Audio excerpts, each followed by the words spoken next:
শুরু হয়েছে সনাতন ধর্মাবলম্বীদের সবচেয়ে বড় ধর্মীয় উৎসব শারদীয় দুর্গাপূজার দিন গণনা। আর কিছুদিন পর মণ্ডপে মণ্ডপে বেজে উঠবে ঢাকের আওয়াজ, শঙ্খ আর উলুধ্বনির মধ্যে সনাতন ধর্মাবলম্বীদের পদচারণায় মুখরিত হয়ে উঠবে মণ্ডপ প্রাঙ্গণ।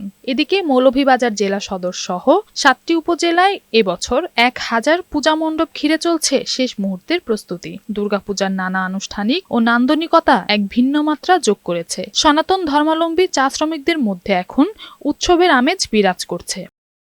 মন্দিরের সাজসজ্জা, রঙের কাজ, ধোয়া মোছা, তোরণ ও প্যান্ডেল নির্মাণের কাজ চলছে পুরোদমে। অপরদিকে সময়মতো প্রতিমার কাজ শেষ করতেই বিরামহীনভাবে কাজ করছেন প্রতিমা কারিগররা। প্রতিমার সাজসজ্জার দোকানগুলোতেও ভিড় বাড়ছে প্রতিনিয়ত।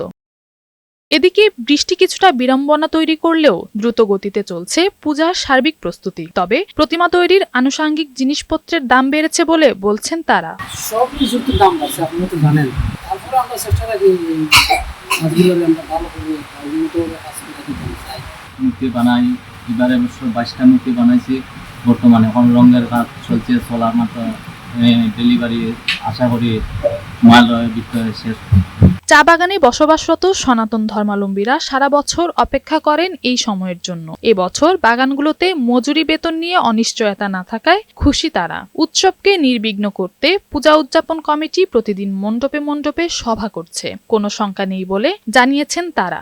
জেলা প্রশাসন, পুলিশ প্রশাসন, সেনাবাহিনী, র্যাব, ডিজিএফআই, এনএসআই সবাই সার্বক্ষণিক আমাদের সাথে যোগাযোগ করে চলেছেন, বিভিন্ন বৈঠক করে চলেছেন।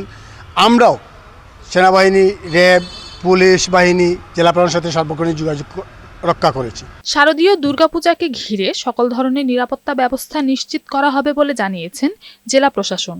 অপরদিকে পুলিশ প্রশাসন জানিয়েছেন মণ্ডপগুলো ঘিরে 4 স্তরের নিরাপত্তা ব্যবস্থা গ্রহণ করা হয়েছে। মৌলভীবাজার জেলা পুলিশ অন্যান্য বারের তুলনায় এবার মানুষের সম্পৃক্ততা এবং হিন্দু সম্প্রদায়ের এই শারদীয় দুর্গা উৎসব নির্বিঘ্ন করার জন্য এবং স্বতঃস্ফূর্তভাবে পালন করার জন্য আমরা বেশ কিছু পদক্ষেপ গ্রহণ করেছি। নওশীন জান্নাত, বৈশাখী সংবাদ।